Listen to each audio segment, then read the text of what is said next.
Alors que le délai d'édition vidéo a été ramené de 6 à 4 mois après la sortie des films en salle, des éditeurs indépendants, cinéphiles et passionnés se concentrent sur la commercialisation d'œuvres du patrimoine.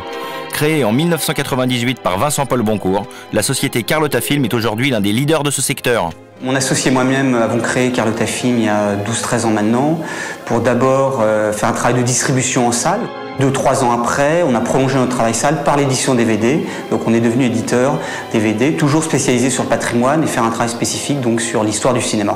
Inventeur historique du temps de la VHS de l'édition Made in France, le producteur et cinéaste Jean-François Davy est à la tête des éditions Opening, riche d'un catalogue de plusieurs centaines de titres. J'ai toujours aimé le cinéma, d'abord comme cinéphile, j'ai créé des ciné-clubs, et puis j'ai toujours eu aussi le goût de la collection. Moi j'ai été un des premiers à me dire mais il faut absolument pouvoir vendre des cassettes, enfin les vendre, les acquérir et les garder, les posséder.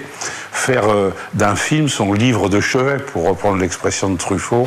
Exemple tout à fait singulier, la cinéaste Agnès Varda est devenue l'éditrice de ses propres films et de ceux de son mari Jacques Demy, disparu en 1990, dont elle fait vivre la mémoire.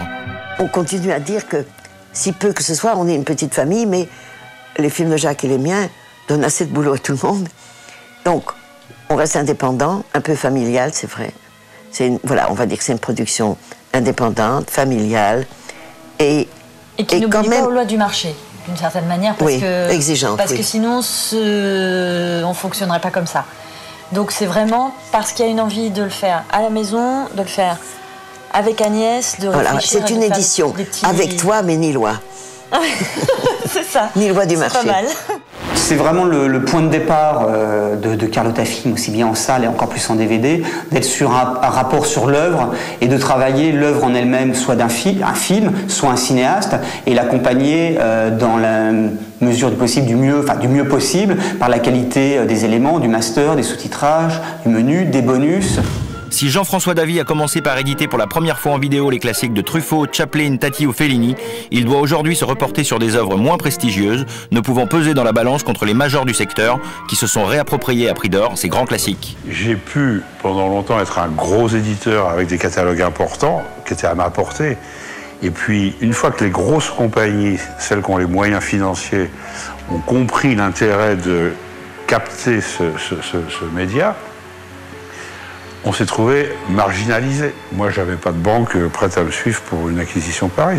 Il y a un moment où la valeur des négatifs, c'est devenu comme des œuvres d'art. On essaye d'avoir une activité un peu rentable qui fasse tourner la boutique. Et c'est plus à travers aujourd'hui les séries B, les films de genre, les directs vidéo, qui n'ont aucun intérêt cinématographique la plupart du temps, et qui nous aide à continuer notre activité de passionné.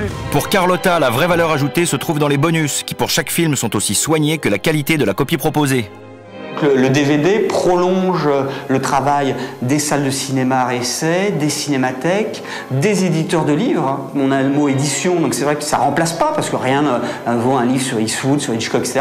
Mais ça vient en prolongement aussi d'un spectateur, d'un cinéphile qui a envie de découvrir l'œuvre, d'un film, en savoir plus, etc. Et notamment via les suppléments, il y a un rapport éditorial évident. Donc tout ça est, en fait, je dirais, est proche et lié, et c'est pour ça qu'on essaie le plus possible d'avoir des synergies, soit directement avec nous-mêmes et nos différentes activités, mais aussi avec les différents acteurs, que ce soit des lieux, des éditeurs de livres, des festivals, etc. Parce que c'est de cette manière-là qu'on intéresse le plus et qu'on s'ouvre à de nouveaux publics. On se souvient des magnifiques éditions des films de Douglas Sirk, Brian De Palma ou Murnau. Chez Agnès Varda, on ne se contente pas d'éditer, de produire ou de fabriquer. Sa salle de montage avec pas de porte sur la rue Daguerre se transforme à l'occasion en boutique où la cinéaste endosse avec la joie d'une petite fille le rôle de vendeuse. Bonjour monsieur, c'est peut-être un monsieur qui vient acheter un DVD. Voilà. Voilà, tu vois. Je veux pas vous déranger. Non, allez-y, on s'amuse. On parle de ça. Vous venez par hasard? Oui, enfin, bon, c'est un peu plus gêné. Ah ben c'est comme ça ici, tout le monde est filmé. Alors c'est ici, dans cette salle de montage, qu'ils sont fabriqués, montés, particulièrement le bonus, enfin les bonis comme je dis. Tu sais ma formule, un bonus des bonis, c'est plus latin, c'est plus joli. On fabrique ça ici, et effectivement, par extension, comme on a une vitrine, on peut en vendre. Ils disent tous que c'est plus rigolo d'acheter un DVD ici, parce qu'il a été fabriqué ici.